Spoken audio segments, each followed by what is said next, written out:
Hey everyone, very warm welcome to all of you. Welcome to life science पाठशाला।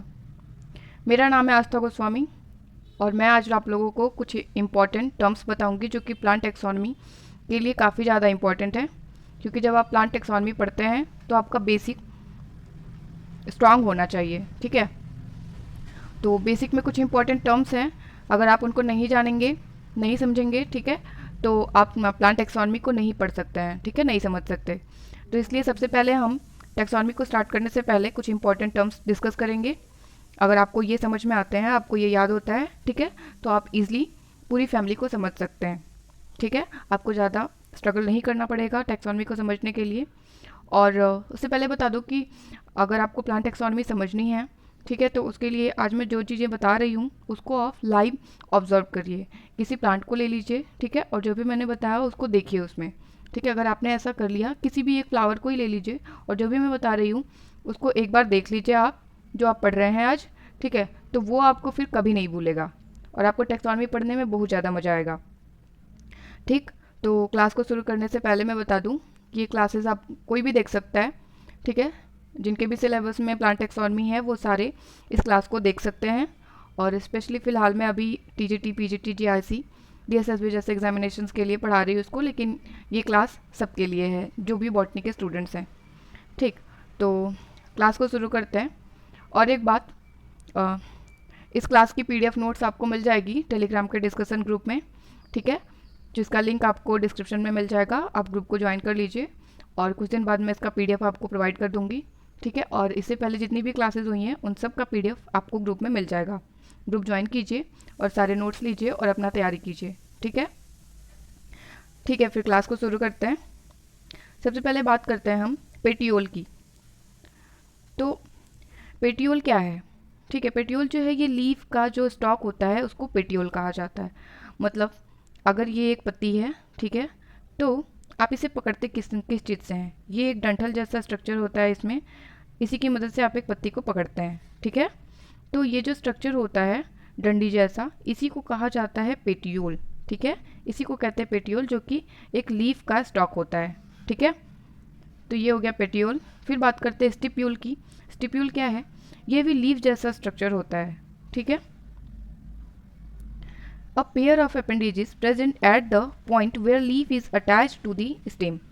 ठीक है, अगर ये स्टेम है, ठीक है, और यहाँ पे लीफ निकली हुई है, ठीक है, तो यहाँ पे जहाँ से लीफ निकली है वहीं पे एक छोटे से दो स्ट्रक्चर आपको ग्रीन कलर के दिखाई देंगे, एकदम छोटे छोटे से, जिसको हम स्टिप्यूल कहते हैं। ठीक है, तो ये हो गया स्टिप्यूल। अब ये सारी चीज़ें, एक छोटा सा पौधा ले लीजिए जिसमें फ्लावर हो, आप उसको तोड़ लीजिए ऊपर से, और फिर जो भी मैं बता रही हूँ एक बार आप पढ़िए और देख लीजिए, फिर आपको वो चीज़ें कभी नहीं भूलेंगी। ठीक है, फिर बात करते हैं पेडिसिल की। ये अगर यहाँ पे ये फ्लावर है, ठीक है, ये फ्लावर है, ठीक, तो इसका जो स्टॉक होता है उसको हम कहते हैं पेडिसिल। ठीक है, ये साइंटिफिक लैंग्वेज है, आपको ये याद होना चाहिए। उसके बाद ब्रैक्ट। ब्रैक्ट जो होता है ये लीफ का ही मॉडिफाइड फॉर्म होता है। ये भी लीफ जैसा ये स्ट्रक्चर छोटा छोटा सा आपको दिखेगा। ठीक है, लीफ जैसा एकदम छोटा छोटा सा स्ट्रक्चर, जिसको ब्रैक्ट कहते हैं, ये मॉडिफाइड लीफ होता है। और ब्रैक्ट का ही जो सेकेंडरी फॉर्म होता है उसको ब्रैक्टियोल्स कहते हैं। ठीक है, ये भी कुछ ब्रैक्ट जैसा ही दिखाई देता है। उसके बाद सेसाइल फ्लावर क्या होते हैं? तो ऐसा फ्लावर जिसमें पेडिसल ना हो, मतलब अगर ये स्टेम है और इस पे फ्लावर लगे हैं तो उसमें कोई स्टॉक ना हो। ठीक है, फ्लावर जो है डायरेक्ट स्टेम से जुड़े हों। ठीक, तो ऐसे फ्लावर को हम क्या कहते हैं? Sessile flower. लेकिन वहीं ऐसा फ्लावर जिसमें पेडिसल पाया जाए, मतलब ये स्टेम है तो स्टेम पे पहले स्टॉक हो, उसके बाद फ्लावर्स लगे हुए हों, तो ऐसे फ्लावर को हम क्या कहते हैं? Pedicellate flower. ठीक है, स्टॉक नहीं हो तब कहेंगे सेसाइल फ्लावर, और अगर वो पेडिसिल स्टॉक पाया जा रहा है तो हम कहेंगे ऐसे फ्लावर को पेडिसिलेट फ्लावर। कंप्लीट फ्लावर क्या होता है? A flower with all the four whorls, मतलब calyx, corolla, androecium and gynoecium, ये सारी चीज़ें अगर प्रेजेंट हैं किसी भी फ्लावर में, ठीक है, तो ऐसे फ्लावर को हम क्या कहते हैं? Complete flower. मतलब अगर ये फ्लावर है, ठीक है, तो इसमें बाहर की तरफ होगा कैलिक्स जो ग्रीन कलर का दिखाई देता है आपको, पत्ती जैसा स्ट्रक्चर, वो कैलिक्स हो जाएगा। उसके बाद इसमें पाया जाएगा कोरोला, जो कलरफुल ऑर्गन होता है फ्लावर का, ठीक है, जो देखने में काफ़ी प्यारा लगता है। इसकी वजह से हम फूलों को ज़्यादा पसंद करते हैं क्योंकि वो कलरफुल होता है। तो उसमें जो कलरफुल पार्ट होता है उसको हम कोरोला कहते हैं, ठीक है। उसके बाद जो मेल पार्ट होता है उसको एंड्रोशियम कहते हैं और जो फीमेल पार्ट होता है उसको गाइनोशियम कहते हैं, ठीक है। तो ऐसा फ्लावर जिसमें कैलिक्स, कोरोला, एंड्रोशियम, गाइनोशियम ये चारों वोल्स प्रेजेंट होते हैं, उस फ्लावर को हम कहते हैं कंप्लीट फ्लावर, ठीक है। अब ये देखिए, ये एक फ्लावर है, ठीक है, इसमें चारों वोल्स पाए जा रहे हैं, तो इस फ्लावर को हम कहेंगे कंप्लीट फ्लावर, ठीक है। तो ये जो है ये स्टॉक है, ठीक है, ये स्टॉक है इस फ्लावर का जिसको पेडिसेल कहा जा रहा है। और ये देखिए इसके बेस पे लीफ जैसा छोटा स्ट्रक्चर बना हुआ है, इसको ब्रैक्ट कहा जाता है। और इसी ब्रैक्ट का ही सेकेंडरी फॉर्म होता है जिसको ब्रैक्टियोल कहते हैं, ठीक। और ये है थैलमस, ठीक है, ये इस तरीके का ओवल स्ट्रक्चर है, ठीक है, इसको थैलमस कहा जा रहा है। और इस थैलमस के ऊपर ही पूरा का पूरा जो फ्लोरल पार्ट्स हैं ये सब अरेंज होते हैं थैलमस पे ही, ठीक है। ये हो गया थैलमस। और फ्लावर में सबसे बाहर की तरफ जो होता है ग्रीन कलर का पत्ती जैसा स्ट्रक्चर दिखाई देता है उसको हम कहते हैं सेपल, ठीक है, ये सेपल है, छोटे छोटे जो दिख रहे हैं आपको। उसके बाद जो कलरफुल ऑर्गन होता है जैसे कि ये है, ये कलरफुल होता है, ठीक है, ये होता है पेटल, ठीक है। उसके बाद ये जो आपको दिख रहा है ऐसे, ये दो जो स्ट्रक्चर ऐसे दिख रहे हैं ये है मेल पार्ट, ठीक है, जिसको कहते हैं स्टेमन, ठीक है। और स्टेमन में दो पार्ट्स होते हैं, जो रेड कलर है, ठीक है, वो है एंथर, ठीक है। और इसका जो नीचे डंडी वाला पोर्शन है ब्लैक कलर का ये होता है फिलामेंट, ठीक है। और इस पूरे को कलेक्टिवली कहते हैं स्टेमन, ठीक। उसके बाद जो सबसे अंदर की तरफ होता है ये है गाइनोशियम, ठीक है, फीमेल पार्ट, जिसमें 3 पार्ट्स होते हैं। सबसे नीचे की तरफ होता है ओवरी, ठीक है। उसके बाद ये बीच वाला जो पोर्शन है ये होता है स्टाइल और सबसे ऊपर होता है स्टिग्मा, ठीक है। तो ये हो गया पूरा एक फ्लावर का स्ट्रक्चर। अच्छा, ये जो इसके बीच में ओवरी के बीच में आपको एक ओवल स्ट्रक्चर दिखाई दे रहा है, ठीक है, ये होता है ओव्यूल, ठीक है। ओवरी के अंदर पाया जाता है ओव्यूल, ठीक है। और ओव्यूल से क्या बनता है, क्वेश्चन ये भी पूछा जा सकता है कि सीड किससे बनते हैं, जो बीज होते हैं वो किससे बनते हैं, वो ओवरी से बनते हैं या ओव्यूल से बनते हैं, ठीक है। तो जो सीड होता है वो ओव्यूल से बनता है, ठीक है, ओव्यूल ओवरी के अंदर होता है और ओव्यूल से ही बीज बनते हैं। अब ओवरी क्या करता है, ओवरी जो होता है ये ऊपर होता है ओव्यूल के और ये फल बनाने का काम करता है, ठीक है। जो भी आप फ्रूट खाते हैं तो उसमें बीज अंदर होता है, ठीक है, बाहर फल होता है जो हम खाते हैं। तो जो हम खाते हैं जो फल होता है वो ओवरी बनाता है और जो अंदर की तरफ होता है जो बीज होते हैं वो ओव्यूल से बनते हैं, ठीक है। तो कंफ्यूज मत होइएगा, ये क्वेश्चन पूछा जाता है तो आप इन्हें अच्छे से समझ लीजिए। आगे बात करते हैं, जैसे हमने बताया कि कंप्लीट फ्लावर क्या होता है, ऐसा फ्लावर जिसमें चारों वोल्स पाए जा रहे हैं उसको कंप्लीट फ्लावर कहते हैं।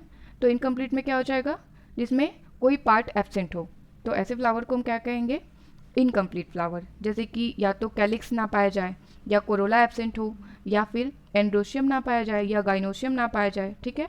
कोई भी फ्लोरल पार्ट अगर एब्सेंट है चारों में से तो उस फ्लावर को हम कहेंगे इनकम्प्लीट फ्लावर। अब बात करते हैं हम एक्टिनोमॉर्फिक या रेगुलर फ्लावर क्या होता है, ठीक है। तो एक्टिनोमॉर्फिक या रेगुलर फ्लावर मतलब ऐसा फ्लावर जिसको हम कहीं से भी काटें वो 2 बराबर भागों में कटे। जैसे कि अगर ये फ्लावर है, इसको हमने यहाँ से काटा तो भी इधर भी बराबर है, इधर भी बराबर है, ठीक है। अगर हमने इसको ऐसे काटा तो भी ये 2 बराबर भागों में कट गया, ठीक है, ये बराबर भाग और ये दूसरा, ठीक है। ऐसे काटेंगे तो भी ये 2 बराबर भागों में कटेगा, ऐसे काटेंगे तो भी बराबर भाग में कटेगा, ठीक है। तो ऐसा फ्लावर जिसको काटने पर वो 2 बराबर भागों में कट जाए, ठीक है, तो उसको हम क्या कहते हैं, एक्टिनोमॉर्फिक या फिर रेगुलर फ्लावर, ठीक है। और इसका सिंबल होता है ऐसे, ठीक है, ऐसे सर्कल बना के प्लस का सिंबल बना देते हैं तो इसको, ये फ्लोरल फॉर्मूला है, ठीक है। एक्टिनोमॉर्फिक को ऐसे डिनोट करते हैं, ठीक है। तो ऐसे फ्लावर को हम क्या कहते हैं, एक्टिनोमॉर्फिक या रेगुलर फ्लावर। वहीं जाइगोमॉर्फिक क्या हो जाएगा, ऐसा फ्लावर जिसको हम डिवाइड करें तो केवल एक ही प्लेन से वो इक्वल पार्ट में डिवाइड हो, बाकी अदर प्लेन से जब हम उसको काटते हैं तो वो 2 बराबर भागों में नहीं कटता। केवल एक ही प्लेन ऐसा होगा जहाँ से काटने पे वो 2 बराबर भागों में कट पाएगा, ठीक है, और बाकी किसी भी प्लेन से काटेंगे तो वो 2 बराबर भागों में नहीं कटेगा। तो ऐसे फ्लावर्स जो होते हैं उनको जाइगोमॉर्फिक या फिर इरेगुलर फ्लावर कहते हैं, ठीक है। और इसका सिंबल जो होता है वो परसेंटेज का सिंबल होता है, ठीक है। अगर फ्लोरल फार्मूला में इस तरीके से सिंबल बना है तो आप समझ जाइए कि वो फ्लावर जो होगा जाइगोमॉर्फिक होगा या इरेगुलर होगा। उसके बाद बाईसेक्सुअल या हर्माफ्रोडाइट फ्लावर के बारे में बात करते हैं। बाईसेक्सुअल नाम से पता चल रहा है कि जिसमें दोनों सेक्स ऑर्गन प्रेजेंट हो उसको बाईसेक्सुअल कहेंगे, ठीक है। और इसी को हर्माफ्रोडाइट फ्लावर भी कहा जाता है। तो flower having both male and female parts in it, ठीक है।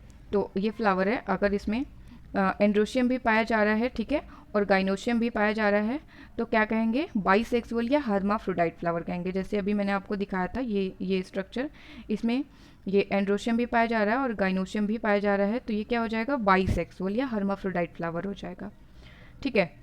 यूनिसेक्सुअल क्या होता है, यहाँ पे बात कर रहे हैं। यूनिसेक्सुअल क्या हो जाएगा, यूनि मीन्स होता है सिंगल, ठीक है, सेक्सुअल मतलब एक सिंगल सेक्स ऑर्गन अगर हो तब कहेंगे यूनिसेक्सुअल, मतलब फ्लावर जिसमें या तो मेल या फिर केवल फीमेल पार्ट हो, तो ऐसे फ्लावर को हम कहते हैं यूनिसेक्सुअल, ठीक है। बाईसेक्सुअल में दोनों मेल और फीमेल दोनों पार्ट एक ही फ्लावर में होंगे, और यूनिसेक्सुअल में मेल या तो केवल मेल पार्ट प्रेजेंट होगा या तो केवल फीमेल पार्ट प्रेजेंट होगा, ठीक। उसके बाद अगर बाईसेक्सुअल और यूनिसेक्सुअल हमने देखा तो ये भी पूछा जाता है मोनोसियस और डायोसियस में क्या अंतर है, ठीक है। तो यूनिसेक्सुअल और बाईसेक्सुअल में हमने किस फ्लावर के बेसिस पे बात किया, ठीक है, फ्लावर में जो सेक्स ऑर्गन प्रेजेंट थे उनके बेसिस पे बात किया। लेकिन मोनोसियस में हम क्या बात करेंगे, एक प्लांट में बात करेंगे, प्लांट में मेल और फीमेल फ्लावर के बारे में बात करेंगे, ठीक है। तो मोनोसियस ऐसे प्लांट्स होते हैं जिनमें एक ही प्लांट में मेल फ्लावर भी पाया जाए और फीमेल फ्लावर भी पाया जाए, ठीक है। अगर ये एक प्लांट है, ठीक है, अगर ये एक प्लांट है तो इसमें मेल फ्लावर भी प्रेजेंट होंगे और फीमेल फ्लावर भी प्रेजेंट होगी, ठीक है। तो ऐसे प्लांट को हम कहते हैं मोनोसियस प्लांट्स। और डायोसियस प्लांट क्या होंगे, ऐसा प्लांट जिसमें मेल फ्लावर किसी एक पौधे में पाया जाएगा और फीमेल फ्लावर किसी दूसरे पौधे में पाया जाएगा। तो इस तरीके के जो प्लांट्स होते हैं उनको हम कहते हैं डायोसियस प्लांट्स। मोनोसियस में मेल और फीमेल दोनों फ्लावर एक ही पेड़ में पाए जाएंगे, डायोसियस में मेल और फीमेल दोनों फ्लावर अलग अलग पेड़ पे पाए जाते हैं, ठीक है। अब पॉलीगैमस कंडीशन क्या होती है, जिसमें unisexual as well as bisexual दोनों तरीके के फ्लावर्स प्रेजेंट होते हैं एक ही प्लांट में। अब आप मोनोसियस और पॉलीगैमस में कंफ्यूज मत होइएगा। मोनोसियस में मेल और फीमेल दोनों फ्लावर पाए जा रहे थे, ठीक है, वहाँ पे मेल और फीमेल दोनों फ्लावर पाए जा रहे थे एक ही पेड़ में। लेकिन यहाँ पे पॉलीगैमस में क्या है, यहाँ पे यूनिसेक्सुअल मतलब ऐसा फ्लावर जिसमें केवल या तो मेल पार्ट हो या तो केवल फीमेल पार्ट हो, ऐसा फ्लावर भी पाया जाएगा। और कुछ फूल ऐसे भी पाए जाएंगे जिसमें मेल और फीमेल दोनों पार्ट्स प्रेजेंट हो, ठीक है। तो जब यूनिसेक्सुअल और बाईसेक्सुअल दोनों फ्लावर एक ही प्लांट में होंगे तो उसको कहेंगे पॉलीगैमस कंडीशन, ठीक है। और अगर मेल और फीमेल दोनों फ्लावर एक ही प्लांट पर प्रेजेंट हो तो उसको हम कहेंगे मोनोसियस प्लांट्स, ठीक, कंफ्यूज मत होइएगा। उसके बाद हम ओवरी के पोजीशन की बात करते हैं। तो ओवरी की पोजीशन जो होती है उसके बेसिस पे ओवरी को 3 पार्ट में डिवाइड करते हैं, कैटेगराइज करते हैं, हाइपोगाइनस कंडीशन, पेरीगाइनस कंडीशन और एपीगाइनस कंडीशन, ठीक है। हाइपो मीन्स होता है नीचे की तरफ, ठीक है, और गाइनस यहाँ पे गाइनोसियम से है, ठीक है। तो हाइपो मीन्स नीचे, गाइनोसियम मतलब गाइनोसियम। अगर गाइनोसियम मतलब जो ओवरी है अगर वो नीचे है तो क्या हो जाएगा, हाइपोगाइनस कंडीशन। सॉरी, जो हाइपोगाइनस कंडीशन है यहाँ पे क्या हो जाएगा, हाइपो मीन्स होता है नीचे और गाइनोशियम मतलब होता है, गाइनोशियम मतलब जितने भी फ्लोरल पार्ट्स होते हैं अगर वो ओवरी के बेस से अराइज होते हैं तो वो कंडीशन कहलाती है हाइपोगाइनस। मतलब फिर से समझिए, जो हाइपो होता है, हाइपो का मतलब होता है नीचे, गाइनस मतलब गाइनोशियम। मतलब अगर गाइनोशियम है मतलब ये जो गाइनोशियम कंडीशन है, ओवरी है, अगर फ्लोरल पार्ट्स इसके नीचे से निकल रहे हैं, ठीक है, जैसे पेटल्स हो गए और एंड्रोशियम हो गया, ठीक है, कैलिक्स हो गया, ये सब जो है इस गाइनोशियम के नीचे से निकल रहे हैं, तब ये कंडीशन कहलाएगी हाइपोगाइनस। मतलब गाइनोशियम के नीचे से निकल रहा है, हाइपोगाइनस कंडीशन है। लेकिन जो ओवरी होगी उस ओवरी को हम कहेंगे सुपेरियर। सुपेरियर की ट्रिक आप याद रख सकते हैं, अगर आप इन्फीरियर और सुपेरियर को भूलते हैं तो उसके लिए आप ये याद रखिए, सुपेरियर में क्या आता है, जब हम सुपेरियर बोलते हैं तो उसमें आता है सुपर, ऊपर, बोलने पे आ रहा है ऊपर जैसा प्रोनाउंसिएशन। तो यहाँ पे देखिए ओवरी ऊपर है, ठीक है, ओवरी ऊपर है और इसके नीचे से सारे फ्लोरल पार्ट्स निकल रहे हैं, ठीक है। तो यहाँ पे ओवरी क्या हो जाएगी, सुपेरियर, मतलब सुपेरियर ऊपर की तरफ ओवरी पाई जा रही है, ठीक है। इस तरीके से आप याद रख सकते हैं हाइपोगाइनस कंडीशन को। वहीं एपी मीन्स होता है ऊपर, गाइनस मतलब गाइनोशियम। अगर गाइनोशियम के ऊपर से सारे फ्लोरल पार्ट्स निकल रहे हैं तो एपी गाइनस कंडीशन हो जाएगी, ठीक है। और यहाँ पे क्या हो जाएगा, अब देखिए अगर ये ओवरी है, ठीक है, अगर ये ओवरी है, ठीक, और इसके ऊपर से सारे फ्लोरल पार्ट्स निकल रहे हैं, ठीक है, तो ओवरी कहाँ गई, ओवरी नीचे चली गई, ठीक है, ओवरी नीचे आ गई और इसके ऊपर से सारे फ्लोरल पार्ट्स अराइज हो रहे हैं, तो क्या हो जाएगा, एपीगाइनस कंडीशन हो जाएगी। और क्योंकि ओवरी नीचे है तो यहाँ पे ओवरी को क्या कहेंगे, इन्फेरियर ओवरी। अब इन्फेरियर को कैसे याद रख सकते हैं, इन मतलब होता है अंदर, और यहाँ पे ओवरी क्या है, अंदर की तरफ है, मतलब नीचे की तरफ है, ठीक है, तो ओवरी नीचे की तरफ है तो आप इसे याद रख सकते हैं इन्फीरियर ओवरी, मतलब ओवरी नीचे की तरफ है। और सुपेरियर में क्या है, ओवरी ऊपर पाई जा रही थी तो सुपेरियर ऊपर, सुपर ऊपर, ठीक है, ऐसे आप याद रख सकते हैं। तीसरा जो ओवरी का कंडीशन है, उसको जो ओवरी का पोजीशन होता है उसको पेरीगाइनस कंडीशन कहा जाता है, ठीक है। तो इसमें क्या होता है, फ्लोरल पार्ट ना तो ओवरी के ऊपर से निकलते हैं और ना ही नीचे से निकलते हैं, ठीक है, ये सेंटर से निकलते हैं, ओवरी के चारों तरफ से, मतलब जो अगर ये ओवरी है, ठीक है, तो कुछ यहाँ से सारे फ्लोरल पार्ट्स निकल रहे होंगे, ठीक है, इसके चारों तरफ से सेंटर से निकल रहे होंगे, तो ये जो ओवरी का पोजीशन होता है उसको पेरीगाइनस कंडीशन कहते हैं, ठीक है। और इस कंडीशन में जो ओवरी होती है उसको हम हाफ इन्फीरियर या हाफ सुपेरियर ओवरी कहते हैं। हाफ को सेमी भी कहा जाता है, तो कंफ्यूज मत होइएगा अगर सेमी इन्फीरियर या सेमी सुपेरियर कंडीशन दे दिया तो, ठीक। स्ट्रक्चर देखिए, ये एपीगाइनस कंडीशन है, मैंने बताया जो पहले हाइपो देखिए, हाइपो कंडीशन जो होती है हाइपोगाइनस, उसमें क्या होता है कि सारे फ्लोरल पार्ट्स जो हैं गाइनोसियम के नीचे से निकले हैं, ये स्टेमन है जो नीचे से निकला है, ये कलरफुल जो है कोरोला है ये भी नीचे से निकले हैं, और ग्रीन कलर का जो है ये कैलिक्स है ये भी नीचे से ही निकला है इस ओवरी के, ठीक है। तो हाइपोगाइनस कंडीशन हो गई, लेकिन ओवरी कहाँ है, ओवरी इन सब फ्लोरल ऑर्गन के ऊपर है, जहाँ से ये निकल रहे हैं उन सब के ऊपर ओवरी पाई जा रही है, तो क्या हो जाएगा, सुपेरियर ओवरी, ठीक है। अब एपीगाइनस कंडीशन में क्या होगा, यहाँ पे सारे फ्लोरल पार्ट्स आप देख रहे हैं, ये कैलिक्स है और ये कलरफुल कोरोला है, एंड्रोशियम है, ठीक है, ये सब के सब ओवरी के ऊपर से निकल रहे हैं, ठीक है, तो एपीगाइनस कंडीशन हो गई, ऊपर से निकल रहे हैं, लेकिन जो ओवरी है वो कहाँ है, वो नीचे है, ठीक है, ओवरी अंदर की तरफ है, तो इन्फीरियर ओवरी हो गई, ठीक। अब पेरीगाइनस कंडीशन क्या हो जाएगा, यहाँ पे सेंटर से सारे निकल रहे हैं, ठीक है, इसके चारों तरफ से सारे पार्ट्स निकल रहे हैं, ठीक है, ना एकदम ऊपर से निकल रहे हैं ना ही एकदम नीचे से निकल रहे हैं, ये बीच से कहीं से निकल रहे हैं, तो इस कंडीशन को हम कहेंगे पेरीगाइनस कंडीशन, ठीक। कैलिक्स क्या होता है, फ्लावर में जो सबसे बाहर वाला वॉल होता है उसको हम कहते हैं कैलिक्स। अभी मैंने आपको दिखाया, ये जो ग्रीन कलर का है, ठीक है, ये सबसे बाहर वाला वॉल ये कैलिक्स होता है, ठीक है। और सारे जो होते हैं, सारे जो ग्रीन कलर के जो भी ऑर्गन आप देख रहे हैं बाहर का वॉल, उसको कैलिक्स कहते हैं कलेक्टिवली। और अगर एक सिंगल कैलिक्स की बात करें, जैसे कि ये एक सिंगल की बात करें, तो इसको हम कहेंगे सेपल, लेकिन इसमें जितने भी सारे सेपल्स होंगे, कई सारे मिला के, उनको कलेक्टिवली हम कहेंगे कैलिक्स, ठीक है। अब पॉलीसेप्लस कंडीशन की बात करते हैं, तो पॉलीसेप्लस जो होता है उसमें क्या होता है कि जितने भी सेपल्स होंगे अगर वो फ्री कंडीशन में है, ठीक है, एक दूसरे से जुड़े हुए नहीं हैं, सारे अलग अलग सेपल्स पाए जा रहे हैं, तो इस कंडीशन को कहा जाता है पॉलीसेप्लस कंडीशन, ठीक। और गैमोसेप्लस में क्या होगा, अगर सारे सेपल्स एक दूसरे से बेस से जुड़े हुए हैं, ठीक है, सारे एक दूसरे से जुड़े हुए हैं, तो ये कंडीशन कहलाती है गैमोसेप्लस कंडीशन। वहीं अगर फ्री हो तो पॉलीसेप्लस कंडीशन। यही चीज़ें कोरोला पे भी, मतलब पेटल्स पे भी अप्लाई होंगी। उसके अलावा पेपस की बात करते हैं, जिससे क्वेश्चन पूछा जाता है कि पेपस जो है किस फैमिली में पाया जाता है, या फिर ये भी पूछा जा सकता है कि पेपस क्या होता है, ठीक है। तो पेपस जो होता है ये भी कैलिक्स ही होता है, ये भी सेपल्स ही है, लेकिन रिड्यूस्ड फॉर्म में होता है। जब सेपल्स रिड्यूस हो जाता है और वो एक बहुत ही पतला पतला हेयर जैसा स्ट्रक्चर बन जाता है, ठीक है, तो इस स्ट्रक्चर को कहा जाता है पेपस, ठीक है, ये इंपॉर्टेंट है। और ये जो है कैरेक्टरिस्टिक फीचर है एस्टेरेसी फैमिली का, कंपोजिटी फैमिली मतलब सूरजमुखी जो होता है, ठीक है, उसमें पेपस पाया जाता है, ठीक है, सूरजमुखी एस्टेरेसी फैमिली का मेंबर है, ठीक है, जिसमें पेपस पाया जाता है, ये उसका इंपॉर्टेंट कैरेक्टरिस्टिक फीचर है जो कि रिड्यूस्ड सेपल होता है, ठीक। उसके बाद बात करते हैं कोरोला की, तो कोरोला जो है ये सेकेंड वॉल है फ्लावर का, ठीक है, पहला वॉल क्या था सबसे बाहर वाला, कैलिक्स, दूसरा है कोरोला, ठीक। अब इसका जो एक सिंगल यूनिट होगा उसको हम क्या कहेंगे, पेटल कहेंगे। जो कलरफुल, जो ढेर सारी पंखुड़ियाँ आपको फूलों में देखने को मिलती हैं उनको कलेक्टिवली कोरोला कहते हैं, लेकिन अगर आप एक पंखुड़ी को निकालते हैं तो उसको हम कहते हैं पेटल, ठीक। उसके बाद पेरियांथ।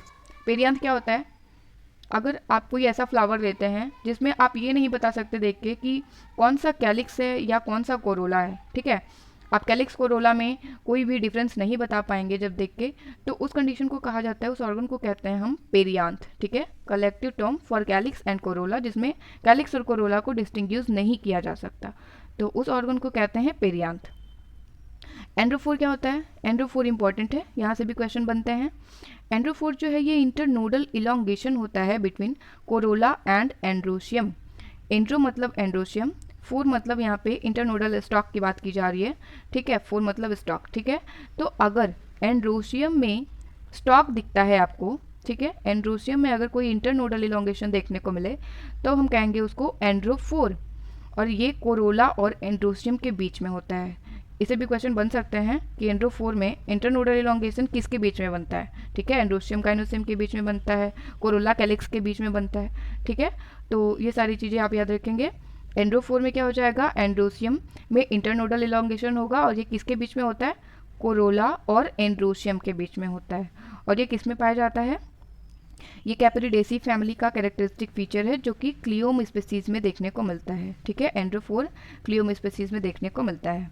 स्ट्रक्चर देखिए, ये है एंड्रोफोर, ठीक है,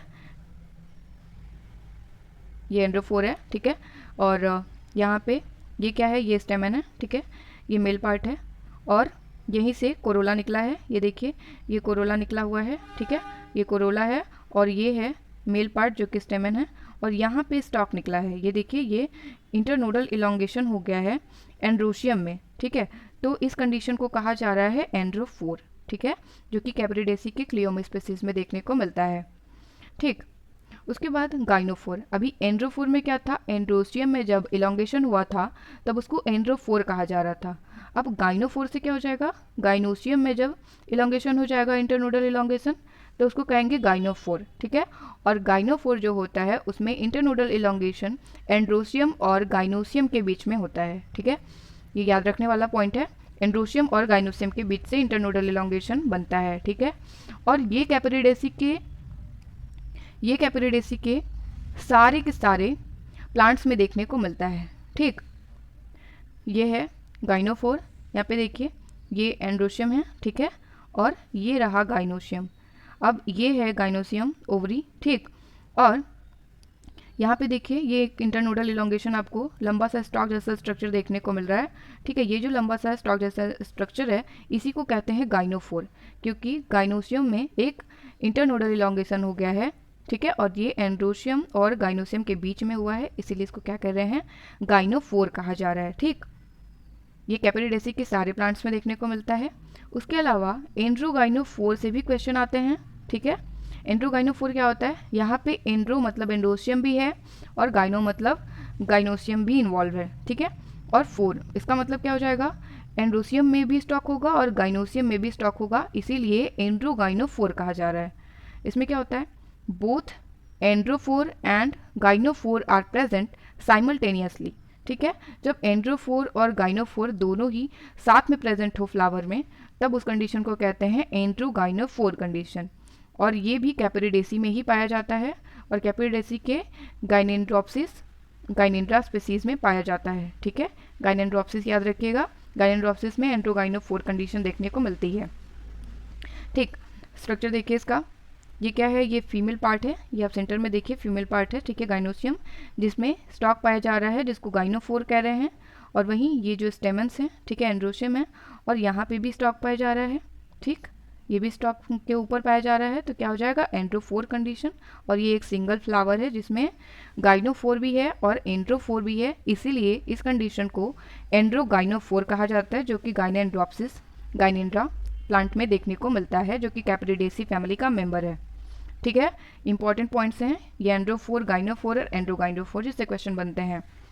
फिर एंड्रोशियम क्या है आप जानते हैं, ये मेल रिप्रोडक्टिव पार्ट है, ठीक है, एंड्रोशियम, और स्टेमन क्या है, एंड्रोशियम का एक सिंगल यूनिट है, ठीक है।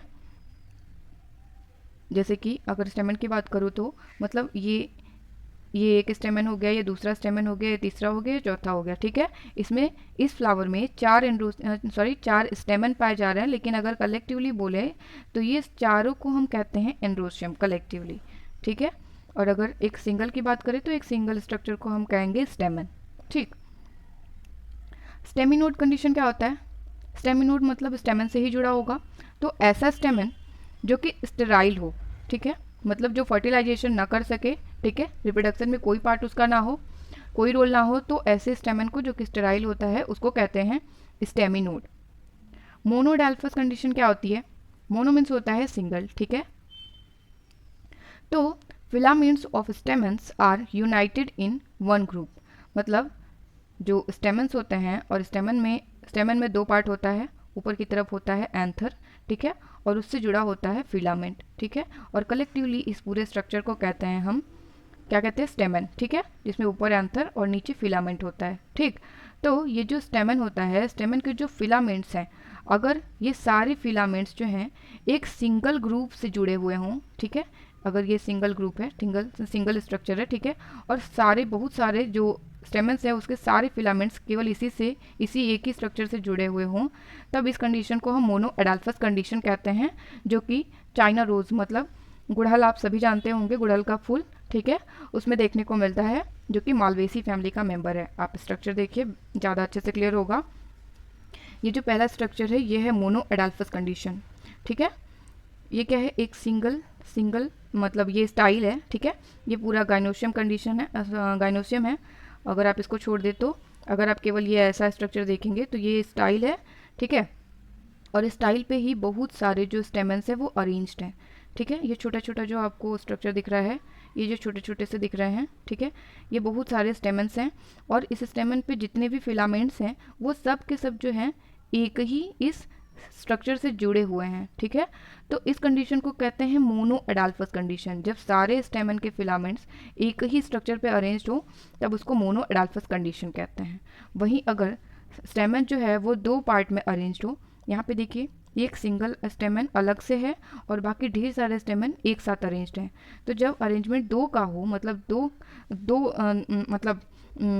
जो स्टेमन है वो दो के फॉर्म में अरेंज हो, ठीक है, तो दो ग्रुप में जब अरेंज होते हैं तो डाई एडाल्फस कंडीशन कहलाता है, ठीक है, और अगर स्टेमन्स बहुत सारे स्टॉक में अरेंज्ड होते हैं तब उसको कहते हैं पॉली एडाल्फस कंडीशन, ठीक है, ये पॉली एडाल्फस कंडीशन है, ये डाई एडाल्फस है और ये मोनो एडाल्फस है। मोनो एडाल्फस कंडीशन मालवेसी फैमिली में, ठीक है, हिबिस्कस में देखने को मिलता है, गुड़हल में, ठीक है, और ये जो डाई एडाल्फस कंडीशन है ये लेग्यूमिनेसी में देखने को मिलता है। अगर आपने मटर का फूल देखा होगा तो आपको ऐसा स्ट्रक्चर देखने को मिलेगा, ठीक है, यहाँ पे ये जो स्टेमन्स होते हैं ये 9 स्टेमन एक साथ होते हैं और एक स्टेमन अलग से होता है, ठीक है, ये 9+1 का अरेंजमेंट देखने को मिलता है, ये भी कैरेक्टरिस्टिक फीचर है। डाई एडाल्फस कंडीशन भी पूछा जाता है, याद रखिएगा, फेबेसी फैमिली में पाया जाता है, मोनो एडाल्फस मालवेसी फैमिली में पाया जाता है, ठीक है, और ये है पॉलीएडाल्फस कंडीशन। ठीक, उसके बाद सिनजेनेसिस क्या होता है? सिनजेनेसिस भी कंडीशन है, ठीक है, सिनजेनेसिस, सिन का मतलब होता है जुड़ा हुआ, यूनाइटेड कंडीशन, ठीक है, तो सिनजेनेसिस में क्या होता है? Anthers are united and filaments free, मतलब जो स्टेमन होता है, ठीक है, जो स्टेमन है, स्टेमन में जो एंथर होता है, तो और ये हो गया फिलामेंट, ठीक है, तो किसी फ्लावर में जितने भी स्टेमन्स के जितने भी एंथर होंगे वो सारे एंथर जो है एक साथ जुड़े हुए होंगे, लेकिन उसके सारे फिलामेंट्स जो हैं अलग अलग होंगे, ठीक है, सारे फिलामेंट्स अलग होंगे एक दूसरे से, जबकि सारे के सारे एंथर एक दूसरे के साथ फ्यूज्ड होंगे, तो इस कंडीशन को कहते हैं सिनजेनेसियस कंडीशन, जो कि एस्टेरेसी कंपोजिटी फैमिली में पाया जाता है, ठीक है, सूरजमुखी की फैमिली में देखने को मिलता है सिनजेनेसियस कंडीशन।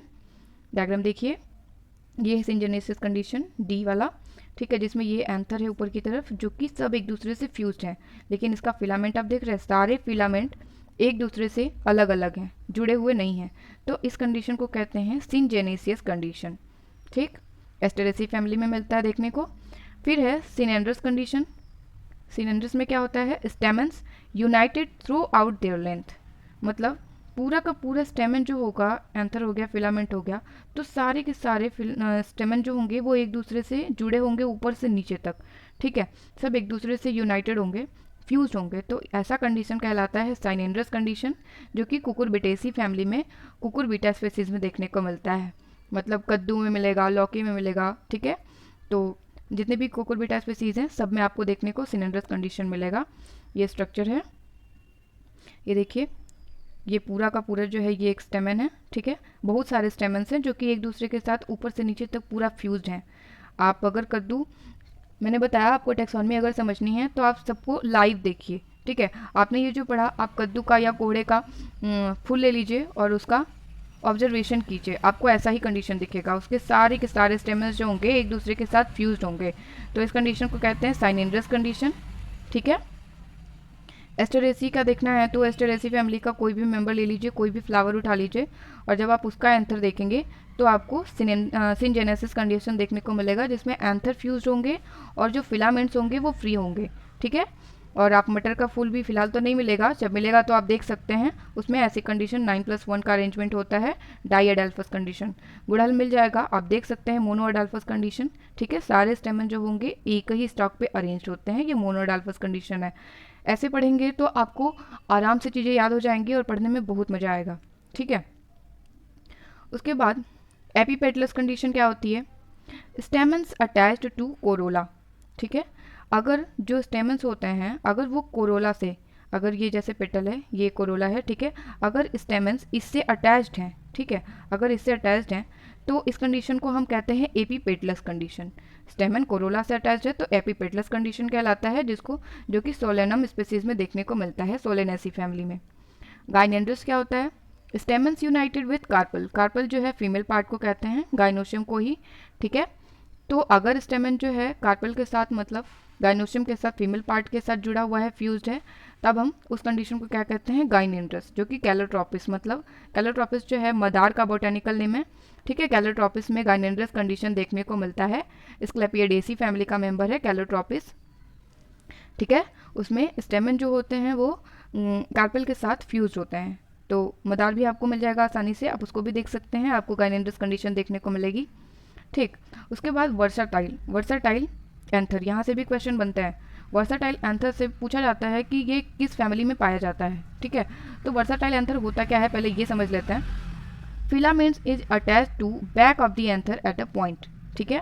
तो जैसे कि ये हो गया एक स्टेमन जिसमें ये एंथर है, ठीक है, ये हो गया एंथर, ठीक।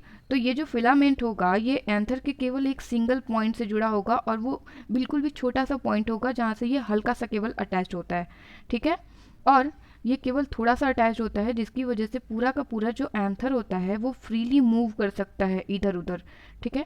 ये इधर भी मूव कर सकता है, इधर भी मूव कर सकता है, ठीक है, स्विंग करता रहता है, ठीक। तो इसलिए इस तरीके का जो एंथर होता है उसको वर्साटाइल एंथर कहा जाता है, ठीक।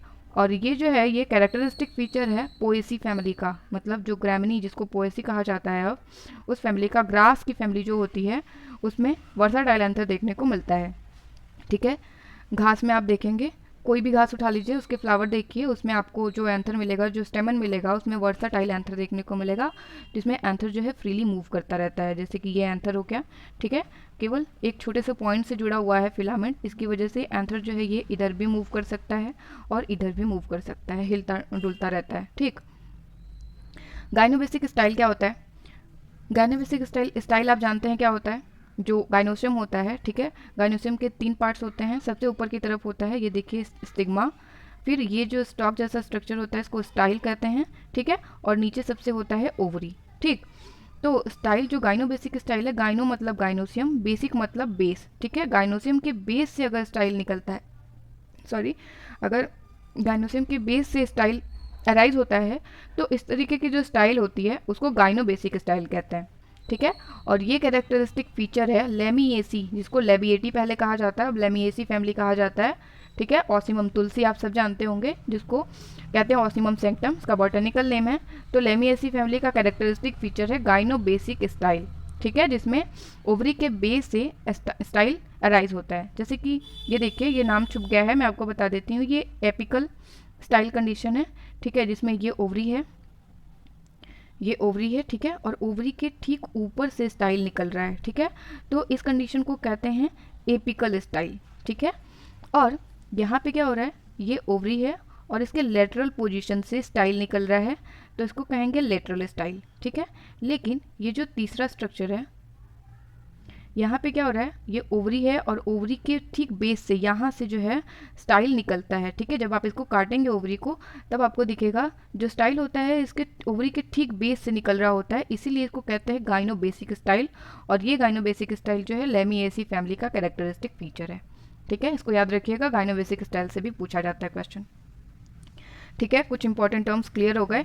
अब बात करते हैं हम प्लेसेंटेशन की, ठीक। तो प्लेसेंटेशन क्या होता है, arrangement of ovules inside the ovary on placenta is called placentation.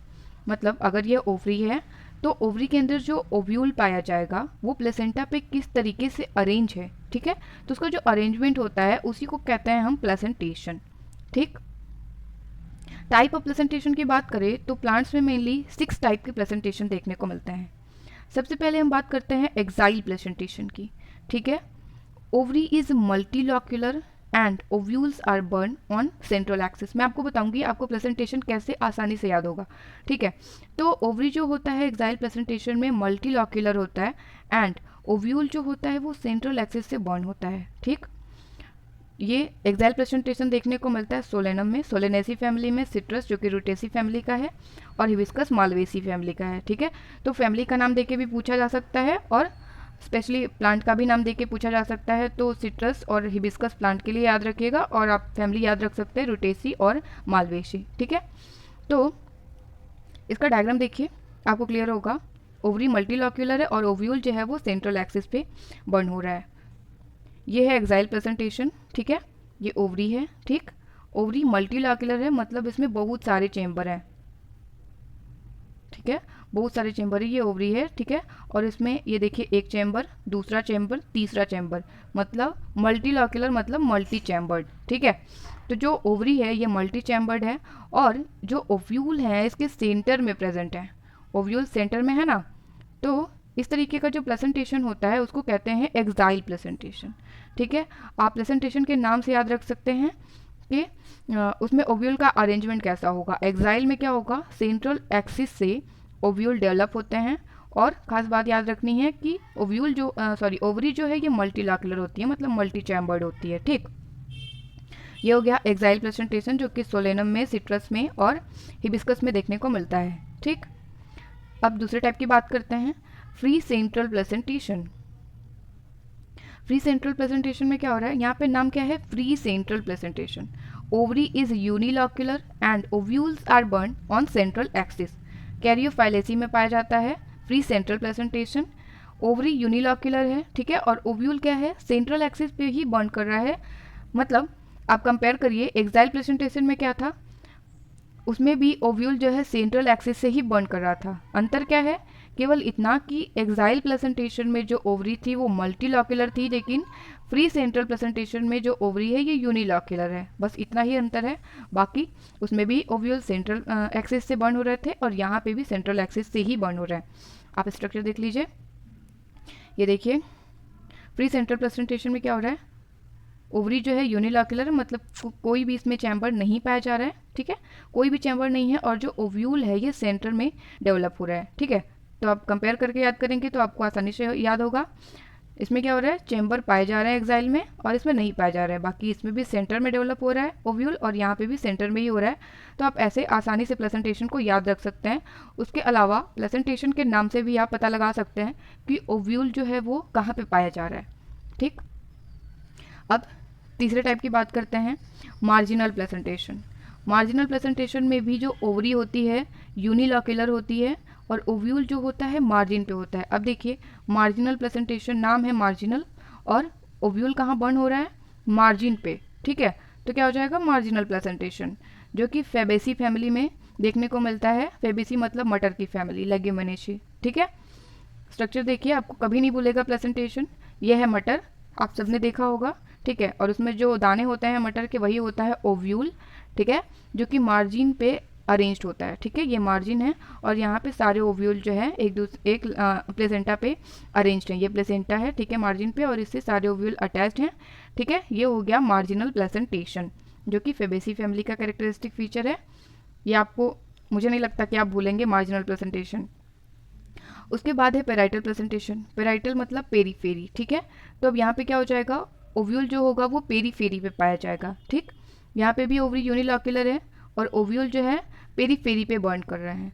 और पेराइटल प्रेजेंटेशन ब्रेसिका और आर्जेमॉम में पाया जाता है मॉन में। ठीक है, ब्रेसिका मतलब ब्रेसिकेसी फैमिली क्रूसीफेरी में, ब्रेसिका मतलब सरसों में आप देख सकते हैं पेराइटल प्रेजेंटेशन, और आर्जेमॉन में। ठीक है, ये देखिए स्ट्रक्चर, पेराइटल प्रेजेंटेशन, जितने भी ओव्यूल्स हैं ये पेरीफेरी पे पाए जा रहे हैं। ठीक है, सारे पेरीफेरी पे अरेंज हैं और ओवरी कैसी है, यूनिलॉक्यूलर है, कोई भी चैम्बर देखने को नहीं मिल रहा है। ठीक, तो ये हो गया पेराइटल प्रेजेंटेशन। उसके बाद अगला है बेसल प्रेजेंटेशन।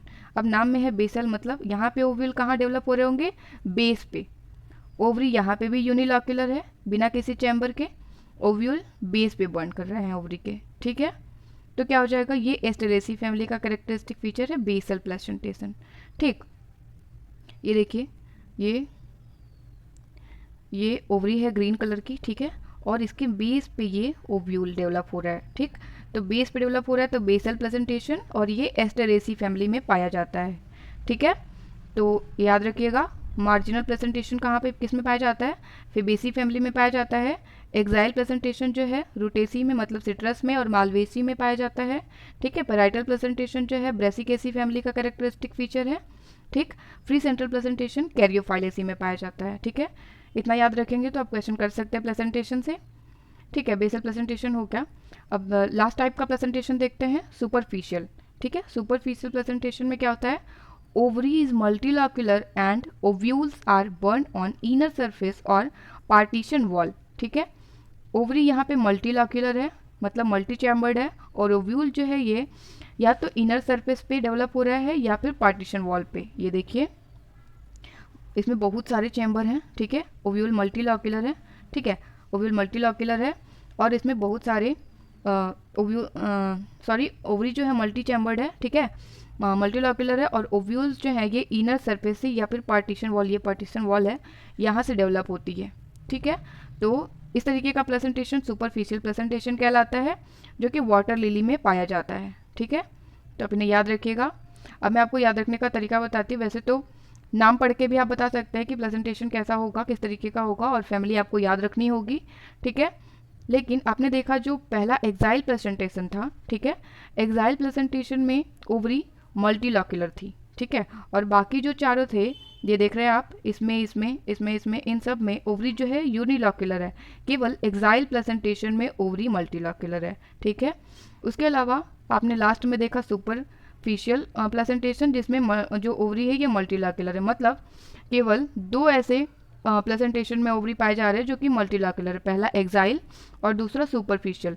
बाकी जितने चारों हैं उसमें यूनिलॉक्यूलर ओवरी पाई जा रही है। ठीक है, तो इस तरीके से आप याद रख सकते हैं कि जो ओवरी है ये यूनिलॉक्यूलर होगी या मल्टीलॉक्यूलर। उसके अलावा ओव्यूल का अरेंजमेंट तो आप नाम से ही बता सकते हैं, जो कि मैंने आपको बता दिया, और फैमिली आप याद कर लीजिए। ठीक है, एक बार आप चीज़ों को देख लेंगे, जो आप पढ़ रहे हैं उसको आप लाइव देख लेंगे, ऑब्जर्व कर लेंगे, तो इस तरीके से आपको चीज़ें आसानी से याद हो जाएंगी और आप भूलेंगे भी नहीं। ठीक, अब कुछ हम फ्लोरल फार्मूला के सिंबल के बारे में भी बात कर लेते हैं, ताकि आगे जब हम पढ़ें तो हमें कोई दिक्कत ना हो। ठीक है, तो अगर फ्लावर में ब्रैक्ट पाया जा रहा है तो ऐसे फ्लावर को हम कहते हैं ब्रैक्टिएट फ्लावर। ठीक है, और इसको हम किस सिंबल से डिनोट करते हैं, BR से। ठीक है, अगर ब्रैक्टिएट फ्लावर है, ब्रैक्ट पाया जा रहा है, तो हम लिखेंगे BR। लेकिन अगर ऐसा फ्लावर है जिसमें ब्रैक्ट नहीं पाया जाता तो हम उस फ्लावर को कहते हैं ई ब्रैक्टिएट। ठीक है, और उसको लिखते हैं EBR। ठीक, कैलिक्स जो है, कैलिक्स को K से डिनोट किया जाता है। ठीक है, और कैलिक्स में जितने मतलब कैलिक्स जो है कितने नंबर में पाया जाए, जैसे 2, 4, 6, 8 जितने भी नंबर कैलिक्स के हैं फ्लावर में, ठीक है, वो K के नीचे यहाँ लिख देते हैं। ये जो N है, ये जो है N जो है कैलिक्स का नंबर है। ठीक है, तो जितना कैलिक्स का नंबर होगा यहाँ K के नीचे लिख दिया जाता है N की जगह पे। अब पॉलीसेप्लस कैलिक्स क्या होता है, अगर कैलिक्स जो है फ्री है, मैंने बताया था, अगर कैलिक्स जो है एक दूसरे से जुड़े नहीं हैं तो उसको हम कहेंगे पॉलीसेप्लस कंडीशन, और यहाँ पे जो कैलिक्स का नंबर होगा वो ऐसे ही नॉर्मली लिख देंगे हम।